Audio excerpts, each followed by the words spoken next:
So yun, bali may laro nga pala kami sa UE. Dahil nabalitaan ko, malakas ang makakalaban namin. Kaya humugot muna ako ng player. Ito nga pala, si Dambo Madrid Libuon.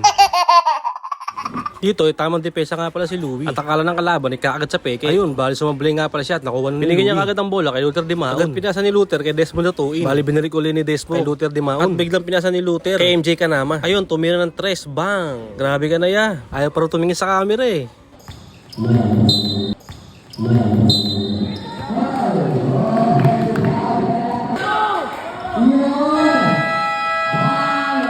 Dito ay gumagana na ang import namin na si Jambo Libuon. Bali ang score nga pala rito ay 68-99. Bali lamang kami kasi 99. Sa part na to ay talagang pinapakitaan kami ng import namin. Grabe yung bitaw, talagang pasok talaga. Ayaw nang malapitan, gusto na malayo tumira.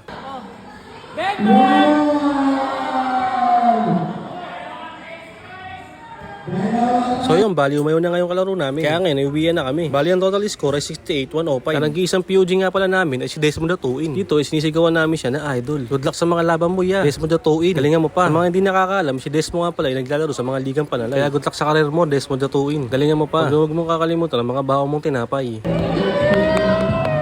Bali rumekta nga pala kami sa Jollibee. Oh, Jollibee, baka naman. Dito, nilibre nga pala kami ni Carlos Miguel Trinidad. Maraming salamat nga pala, number 1 kagawad, Carlos Miguel Trinidad. Hindi ko makalimutan, maraming salamat nga rin pala sa mga sponsor namin. Maraming salamat nga pala sa Team Motorero. Kaya sa mga wala pang jersey dyan, doon na kayo rumekta sa Team Motorero. Ito nga pala yung number nila, 0927, mamaya ng 7. Oh siya, tama na muna ang kalokohan. Ito nga pala ang page nila. Like tapim na lang kayo sa page nila. Bali dito, tamang kwentuhan na lang kami ng highlight. Tapos ng kwentuhan na, syempre, uwian na.